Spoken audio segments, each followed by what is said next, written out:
ये गुरांग है। 22 दिसंबर 2026 में कैन प्रोटोकॉल, कैन का मतलब है क्योर ऑटिज्म नाउ प्रोटोकॉल, हमारा ग्रुप ज्वाइन किया था। तब स्पीच डिले था, पुअर आई कांटेक्ट था, हाइपर एक्टिव था। हाइपर एक्टिव से समझ गए ना, वो बंदर वाली कहानी कि बॉडी तो बच्चे का है लेकिन आत्मा बंदर की है, ऐसे।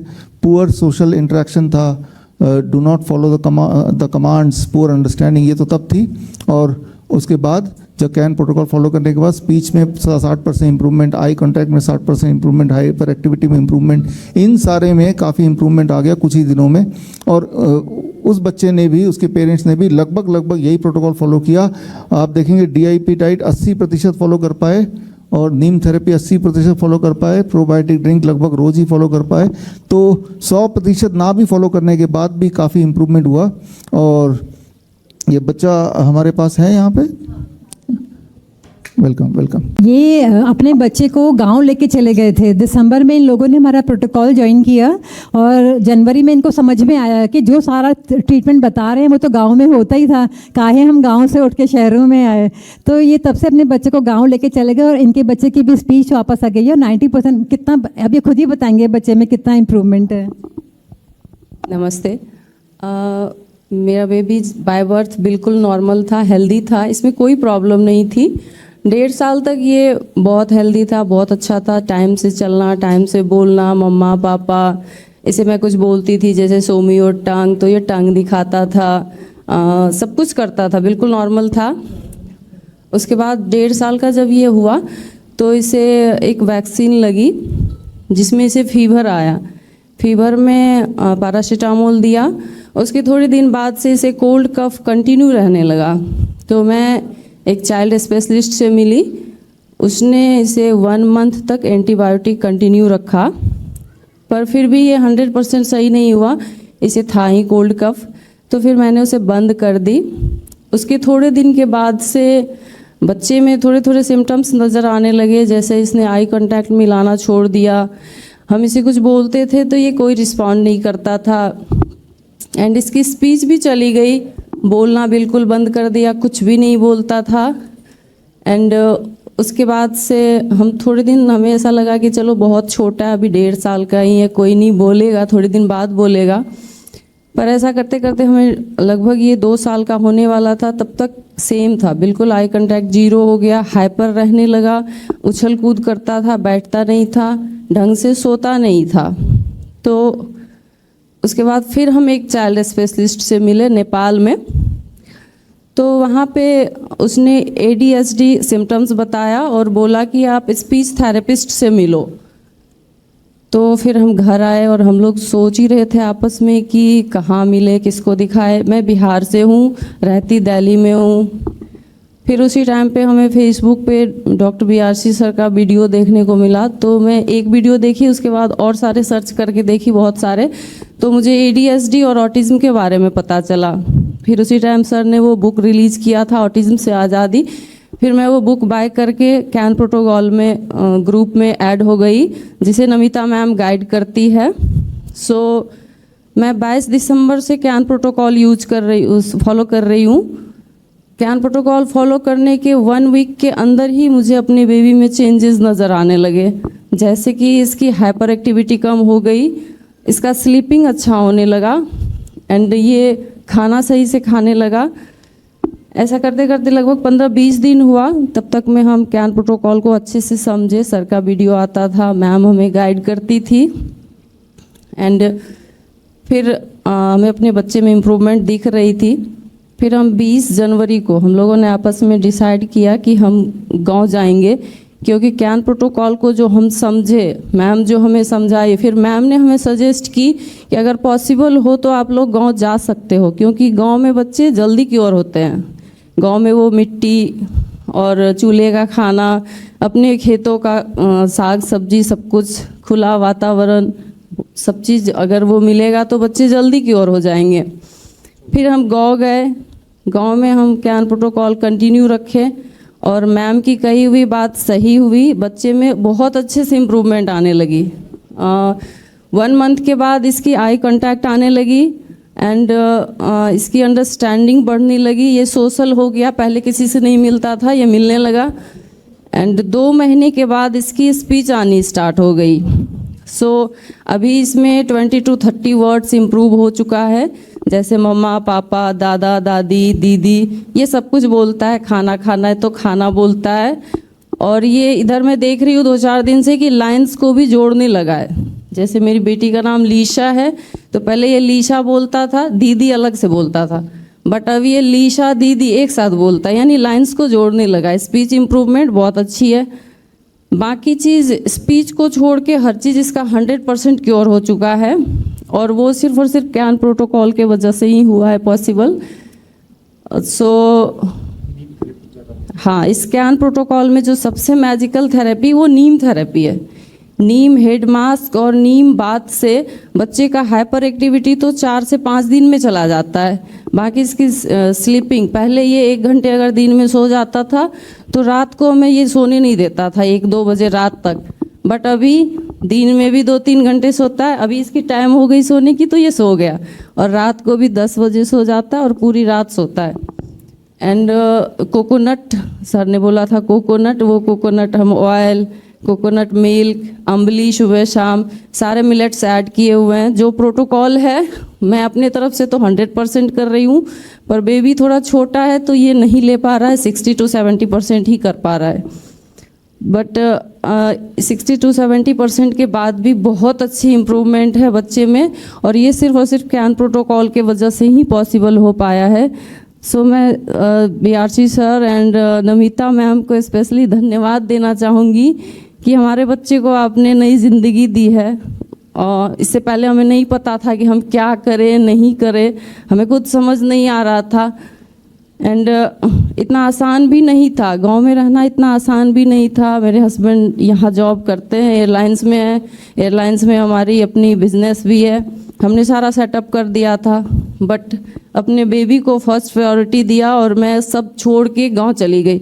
और इस साल मैं गांव में ही रहूंगी। हमने आपस में डिसीजन लिया कि हमें इस साल गांव में ही रहना है जब तक बच्चे की स्पीच पूरी तरह ठीक नहीं हो जाए। कैन प्रोटोकॉल के बारे में यही कहना चाहूँगी, जितनी भी ADHD और ऑटिज्म के पेरेंट्स हैं सबको मैं यही कहूँगी कि प्लीज़ आप लोग कैन प्रोटोकॉल पे ट्रस्ट करिए, क्योंकि इसके अलावा हमारे पास और कोई दूसरा ऑप्शन भी नहीं है। एलोपैथिक में कोई इलाज नहीं है, सिर्फ हमारा मनी और टाइमिंग का बर्बादी है और कुछ नहीं है। थेरेपी होने के बाद फिर भी लोग थेरेपी करवाते हैं, बट थेरेपी करवाने के बाद फिर से वो स्टार्ट हो जाती है जैसे ही थेरेपी ख़त्म हुई। तो यही मैं कहना चाहूँगा कि कैन प्रोटोकॉल बेस्ट है ADHD और ये ऑटिज्म वाले बच्चों के लिए। तो जितने भी माता पिता जो भी हैं वो सब इसको, इस प्रोटोकॉल को वो करें, फॉलो करें, और बच्चों में इतनी तेज़ी से वो आएगी चेंजिंग, इम्प्रूवमेंट कि आप बिलीव नहीं कर पाओगे, बहुत तेज़ी से। मैं तो दूर रहता हूँ, दिल्ली, वाइफ है मेरी तो ये गांव में रह रही है।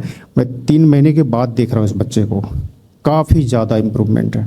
जो डेली बेसिस पे देखेंगे उसको हो सकता है थोड़ी सी कम परसेंटेज लगे, बट काफ़ी ज़्यादा इम्प्रूवमेंट है। पहले एक बार बोलता था तो ये आता नहीं था मेरे पास, अब फ़ोन पे ये मेरे से 10-10 मिनट तक बात करता है वीडियो कॉल पे।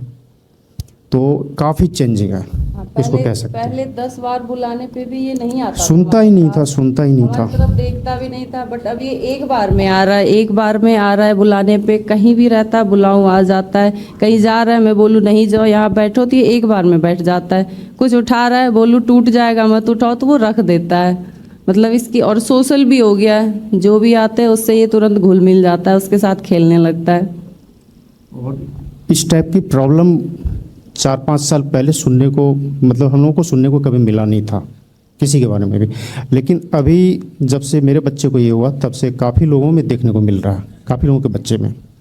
तो सबको मैं यही सजेस्ट करना चाहता हूँ, कैन प्रोटोकॉल बहुत बेस्ट है सबके, सब बच्चे के लिए इस टाइप के। और एलोपैथिक में आप कराओ लेकिन कोई ख़ास रिजल्ट नहीं है, इसीलिए मैंने फॉलो नहीं किया। हर जगह से हमें यही वो मिला। हमारे खुद के रिलेटिव थे, हैं अभी भी, वो स्पीच थेरेपिस्ट है, ऑक्यूपेशनल थेरेपिस्ट है, उसने भी इनको वो किया। उनसे भी मैं बात करी, उनसे जानना चाही तो वो बोली कि देखो हम थेरेपी तो कर रहे हैं, बाकी सारा चीज़ तुम्हें खुद ही करना होगा, घर में ही करना होगा। कराया नहीं, हाँ, बट बच्चे की इतनी एज नहीं थी, तो हम लोग ये सोचते थे कि चलो थोड़े टाइम बाद ये सही हो जाएगा, लेकिन उसी से हमें इतनी इम्प्रूवमेंट मिली कि पर हमारे बच्चे के दुर्भाग्य थे कि इस ट्रैप में फंसे, पर हमारे बच्चे के सौभाग्य भी हैं कि सही टाइम पे हमें सर की गाइडेंस और मैम मिल गए, जो हमारे बच्चे समय रहते बिल्कुल इस ट्रैप से निकल गए हैं। अब हमें कोई टेंशन नहीं है, और कैन प्रोटोकॉल के साथ भी हम बिल्कुल कंफर्टेबल है। स्टार्टिंग में थोड़े टाइम दिक्कत आई थी सब कुछ करने में, पर अब कोई दिक्कत नहीं है, बिल्कुल ईजी वे में सब कुछ कर रही हूँ। और उसके साथ साथ हम भी स्वस्थ हो गए। मेरे घुटने में दर्द थी, तो नीम प्रोटोकॉल और सर की डीएपी डाइट से मैं भी सही हो गई, मुझे अब कोई पेन नहीं होता। हस्बैंड को बीपी था, ये 2 साल से बीपी की टैबलेट ले रहे थे। सर के डीएपी डाइट से इनका बीपी का टैबलेट भी छूट गया। इनका शुगर बढ़ गया था, वो शुगर तो 1 मंथ में ही इन्होंने 2 टेस्ट कराया, दोनों नॉर्मल आया। पहले टेस्ट में काफ़ी हाई था, सर का प्रोटोकॉल 15 दिन करने के बाद फिर टेस्ट किया तो थोड़ा कम हुआ, फिर 15 दिन करने के बाद टेस्ट किया तो नॉर्मल से भी नीचे आ गया था। सो डीएपी डाइट और ये कैन प्रोटोकॉल, ये दोनों बेस्ट है। कैन प्रोटोकॉल में बस सुबह बच्चे जगते थे तो मैं नीम देती थी, नीम पी लेता था, आसानी से पी लेता है, कोई परेशानी नहीं होती है। एंड उसके बाद कोकोनट ऑयल पिलाती थी, फिर अम्बली जो रात को बनाती थी फर्मेंट के लिए, वो अम्बली खाता था ये। फिर उसके बाद फ्रूट्स लेता था 12 बजे तक। उसके बाद ये सैलड एंड जो प्लेट 2 में इसका खाना होता था मिलेट्स का ही, वो लेता है। फिर बीच में इसे भूख लगती थी तो मैं ड्रिंक दे देती थी, जैसे कोकोनट मिल्क का या फिर कोई जूस इस टाइप का कुछ। फिर रात को ये 8 बजे से पहले 7 बजे के आसपास फ्रूट्स या वेजिटेबल्स और जो इसका मिलेट्स था वो ले लेता था, अम्बली। बस यही चीज़ फॉलो किया है। सिंपल है, आसान है, कोई दिक्कत नहीं होगा। अगर पॉसिबल है तो आप गांव जा सकते हैं, बट जिसको गांव में नहीं है सुविधा तो वो अगर थोड़ा सा टाइम अपने बच्चे को दे तो शहर में भी कर सकते हैं, कोई दिक्कत नहीं होगी, कोई परेशानी नहीं होगी। हाँ, कर सकते हैं। इसमें कोई इसमें बिना कोई भी मतलब दवाई नहीं खानी है बच्चे को, और सिर्फ प्रोटोकॉल से ही और सिर्फ जो खाना खा रहे हैं उस खाने से ही इतना क्योर हो रहा है, ये अनबिलीवेबल है। ये तो मैजिक ही है ना कि कोई मेडिसिन हम यूज़ नहीं कर रहे हैं। सर जो नेचुरोपैथी, जो नेचुरल चीज़ बता रहे हैं वो हम अपने घर से ही अपने बच्चे को ठीक कर रहे हैं। इससे बेस्ट और क्या हो सकता है हमारे लिए? कुछ भी नहीं हो सकता। और बाय बर्थ जब ये नहीं था तो मुझे लग रहा है कि वैक्सीन की वजह से ही हुआ ना, वैक्सीन की वजह से मुझे लग रहा है। एक नॉर्मल बेबी अनहेल्दी हो गया, स्पीच डिले हो गया, इसके अंदर में इतनी सारी प्रॉब्लम हो गई। उससे पहले कुछ नहीं हुआ था, ना कोई एक्सीडेंट ना कुछ, ऐसा कुछ भी नहीं। सिर्फ वो वैक्सीन लगी, एंटीबायोटिक्स चला और उसके बाद में बेबी में प्रॉब्लम स्टार्ट। बट अभी हम बहुत हैप्पी हैं, खुश हैं, हमारे फैमिली में अब कोई टेंशन नहीं है। बच्चा हमारा स्पीच को छोड़ के हर चीज़ इसका 100% क्योर हो चुका है, कोई दिक्कत नहीं है।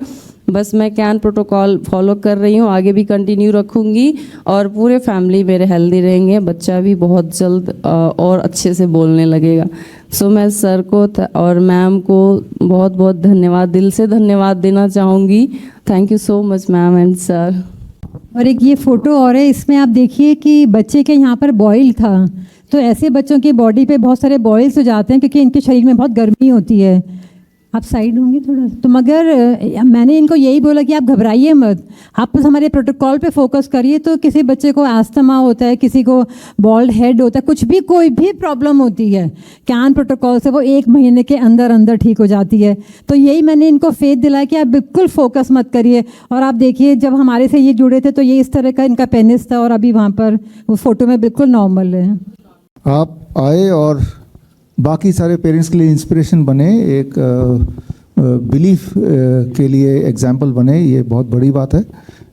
और आपके लिए एक स्मृति चिन्ह हमारे आज के chief guest Meenakshi ji, please आए।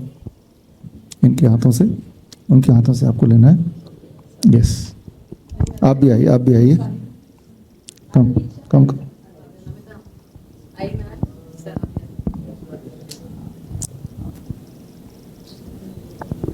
थैंक यू, धन्यवाद, थैंक यू। बड़ी से बड़ी बीमारी का आसान से आसान इलाज घर बैठे ही हो सकता है। अधिक जानकारी के लिए कांटेक्ट करें नियरेस्ट drbrc clinic@home।